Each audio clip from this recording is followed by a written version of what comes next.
So I can't see any of you. You've gone through my dulcet tone and my jokes and everything else. So I left at the point when people were saying about nicknames and me being a genuine, sincere Black African American, which I'm not. But Crazy David is not a nickname, it's a brand. So Jeff did the kind job of my introduction. So, Crazy David, I am the owner of Lensability, which is a business, as a limited company registered in the UK, where we provide activities and things to do for various people with different forms of disability.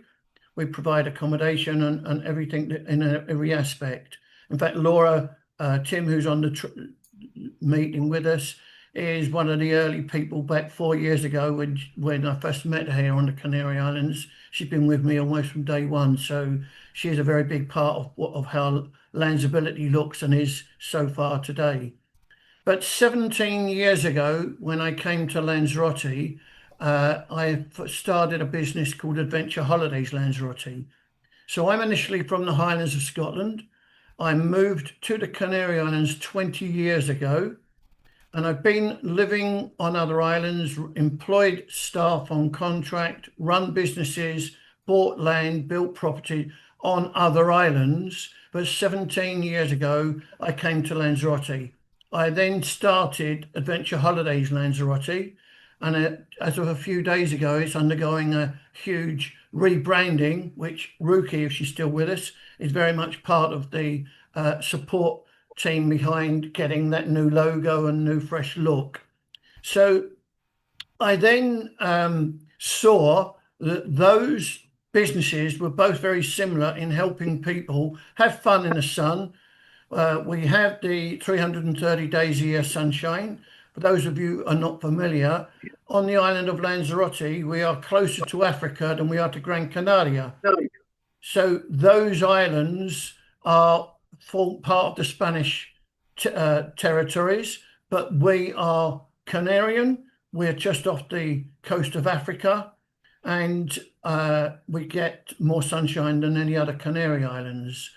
And then last year, I saw the need for the bigger benefit for people who have disabilities to overcome a monetary block, which may be the restriction for them to be able to have a holiday or a vacation and fun in the sun. And I'm the founder of a charity, which hopefully you can all see, is called Disability Holidays Trust. And I then appointed 5 independent trustees to put that charity in place for me. And I'm there in a supportive role because the objective of that is to provide the monetary solution on hopefully match funding projects. So I'm having to scroll because it's, there we go, how's that? I found that button there. So I've been a member of the TTBCA for about 4 years or so now, and I'm very fortunate to have the support of the membership, where they have voted me 3 consecutive years running as the best international business member. So for me, that's something which I put on my website, and I'm very, very appreciative of that recognition. You see, my view is it's not about me, it's about everybody else's experience, and that's part of the purpose, I believe, of the role I need to play. So the topic for today, and can somebody just confirm you can still see this? Yeah, thank you. The topic is inclusivity. Now that can mean something totally different to different people. But being an incomer from the Highlands of Scotland coming to the Canary Islands, I came with an attitude that I want to be accepted and I want to blend in. I don't want to be the loudmouth Brit who comes to another place and wants to change it. So I did lots and lots of voluntary work, as many of you know, because I wanted to feel part of something.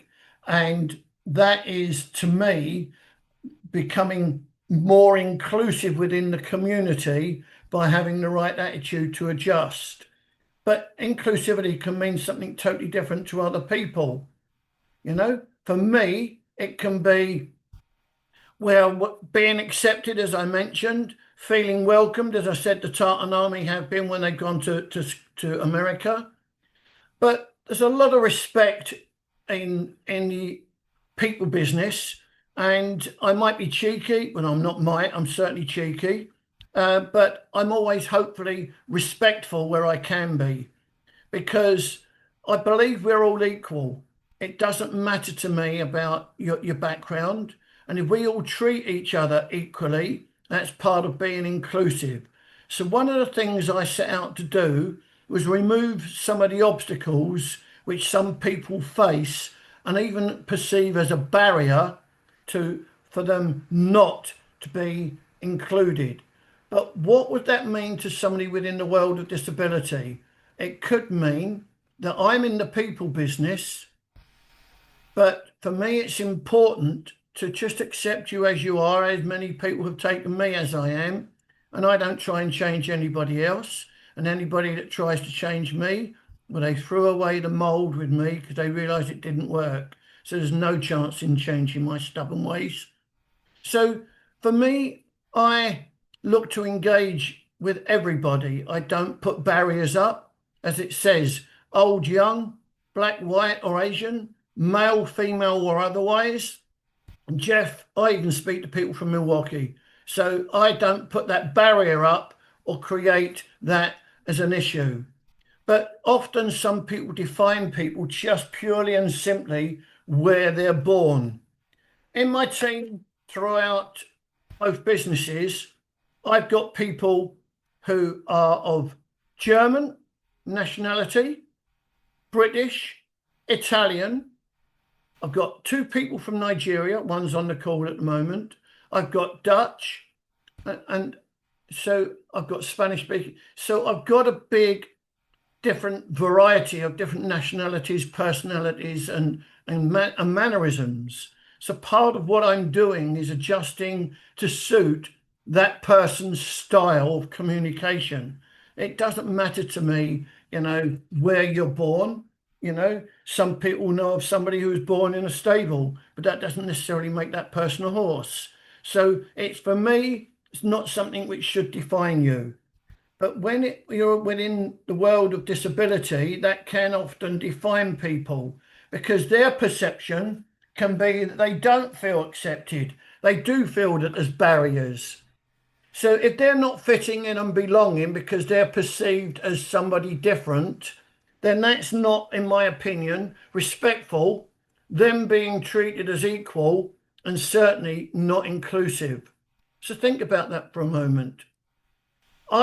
Many of you know, I only wear one earpiece. I've got a major loss of hearing in my left ear. I speak loud to raise the level of conversation. That's actually a disability.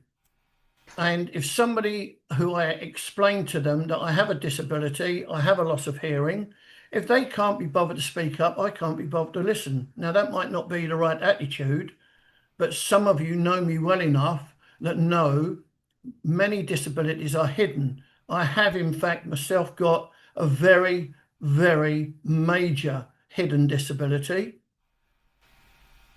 I used to be ginger. So what we've got is various different people and their backgrounds, and I mentioned a couple of days ago on one of the TTBCA meetings about people often picking on somebody because they're in the ginger community. Well, the gingers have had enough. They were actually prepared to have a protest about it in Hyde Park Lane in London.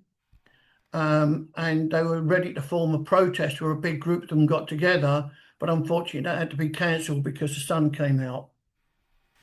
So what we've got is a group of people who are sometimes put into a category. So not being accepted and not fitting in is, in my opinion, disrespectful. I take the pee out of everybody. I don't care. I don't discriminate anybody. But some people don't realise just how significant that industry in the world of disability really is. Just take these numbers on board for a second. 1 in 6 people of the world's population, that's approximately 1.3 billion people, that's billion with a B, globally live with a form of disability. So there's more than 6 people on this call at the moment. And some of you are looking to your left and right and think, well, it ain't me, who's that? Well, in many respects, we've all got various forms of disability. You know, Jeff lives in Milwaukee. You can't get much more stronger situation than that. So here's something. It's actually the world's largest marginalized group. It's a group which any one of us can join at any one time. It's a bit of an eye-opener when you look at those options, and I challenge anybody on this call, irrespective of where you are or your nationality, to put their hand up and tell me they genuinely, hand on heart, do not know somebody, friend, family, or otherwise, who doesn't have a disability. Not one person can put their hand up and say they don't know of somebody who's a friend, a family member, or somebody at work who has a various forms of disability. It's a major issue. And if we treat them any differently, I think that's discrimination.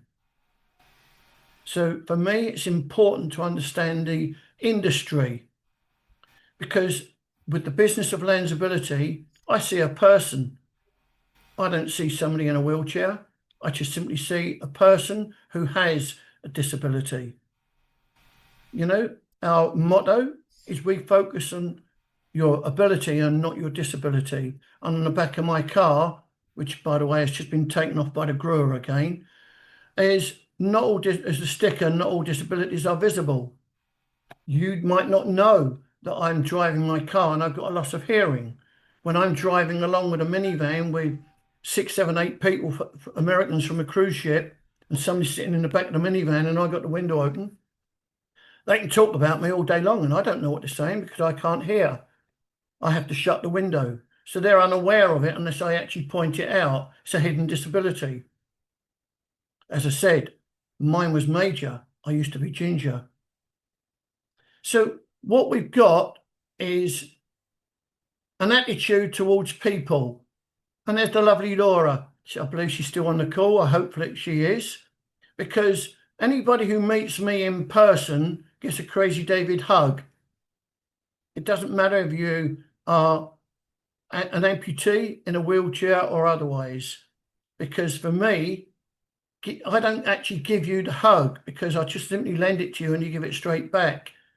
And here's some medicine for the mind. Our bodies respond incredibly responsively to getting a hug. And I believe we need a minimum of 8 a day. Some of you know that there's an 80-year-old guy who is totally blind with cancer. And after he achieved a water sports activity, I gave him a hug and he melted in my arms. And he said, Crazy David, nobody hugs me anymore. And he's just perceived as a blind person who's 80, who's got cancer. He's a person, for feck's sake. I gave him a hug and it made so much difference to him. So my challenge to you, give people a hug as often as you can. You know, when you smile at somebody, they're going to give it straight back to you. There's too many serious people in this bloody world. For 39 years, I've not had a television and newspaper, so I don't program myself with the negatives that's going on in the world. I just want to have fun in the sun. I want to mix with people irrespective of who they are. I want to simply have a hug, give you a smile, and just enjoy our experience. This is our time to enjoy it. It's our life and we need to enjoy it, because many people say that, you've heard many people say this, we only live once. Well, the Crazy David answer to that is bollocks. We only die once. We live every day, and some people forget to live. And as it says on the slide, today is my birthday. And it's everybody's birthday, because today is the first day of the rest of our life. Enjoy it, guys. This is not a dummy run. We're visitors to this planet. Live your life like you want it to be yours. It's so important that you give people a hug and have a smile. Well, I don't know. I believe I might have one more slide after that. Because you're thinking inclusive and you're being kind, that's what's so important to me. That's the values I put on meeting somebody. You know, many of you know I can be an arsehole, but if you're kind to me, I'm kind to you. Isn't that right, Mike? You know, so what we've got is a situation where, in fact, Laura stayed in one of Mike's properties. You know, he looked after. So we're there to help each other and be kind, be inclusive, and think of that all the time. Just remember, it's not a dress rehearsal. This is our life. Don't think that you only live once. That's bollocks. We only die once. If anybody would like to connect with me, you can simply Google Crazy David online, and then you can find my contact details online. And I'll only be too pleased to invest some time and have a chat with you, as I've done with one-on-ones on several of the people on this call today. Thank you very much for giving me the opportunity to share that presentation. Thank you all very much for persevering and sticking with me. I'm going to stop sharing. Thank you very much there, David. Absolutely brilliant. Yeah, superb presentation, mate. And I love that. I love the fact that, yeah, don't think about only live once, we only die once. And, you know, that is true. Live life to the full. And brilliant, absolutely brilliant presentation, my friend. Thank you so much. Very passionate. Thank you. Absolutely. Thank you, Crazy David. I would say the persistence and the determination, it was all yours. We're along for the ride. So thank you, my friend, for keeping at it. And I could see the look on your face. The look on your face said, I'm not going to let this defeat me. I'm gonna find a way to give this presentation today. Well, that's really going back to attitude, Jeff. Thank you for that acknowledgement, because you're either going to see me waving from the top of the volcano or dead on the side. It's going to happen. You know, I mean, when Kim come over, you know, Kim's joined Heather. I took the piss out of her just the same. Some of you know, that's just part of who I am. I want to have some fun with you all. We had the most superb time. I loved it. Thank you, Kim. The check's in the post for you, darling. And if you believe that crap, you're on the wrong presentation. David, but you're absolutely right. Too many people look at it as a problem instead of a solution, you know, and I love your idea that you got to hug everybody, because life's too short to be miserable and grumpy. You got to share a smile, you got to share happiness, and you got to live life the way you want to live and help as many people as you can. So awesome. Kudos. I'm going to send you a private message. I got a meeting for you that I would love for you to attend next Tuesday if you can. Well, thank you, Santa Papa John. We've spoken a couple of times in the past, and this guy's got more than 100,000 followers. He's a happy chappy, you know, and you know, we've all got qualities that we can contribute and bring to be part of this community. And our role here in this community is to support each other wherever we can. You know, and this guy here is very much one of those people. Thank you. Yeah, thank you, Crazy. Thank you. And just to sort of back up, if I may, you know, Crazy David's been part of this community, the Trusted Business Community Association, for some years, and rightly so has been awarded 3 fantastic international business awards. And you can probably, after that presentation, you can probably see why. I like the way you kept us all in anticipation of it by pretending that you didn't have it all set up, but like, you know, it was worth the wait, mate. It really was. Absolutely fantastic presentation, my friend, and thank you so much for being who you are, which is why we always love to have you around us. Thank you. Thank you. We all got various different qualities, and there's certain people on this call who've got much better qualities in certain areas than I have. and I just get on and do it and kick things out the way that try and prevent me. But other people, are really more thorough about it. But I honestly thought by setting it up previously, I was ready to go. But shit happens. It does, mate. But listen, we got through it, and it was absolutely fantastic, and well worth the wait, mate. Well worth the wait.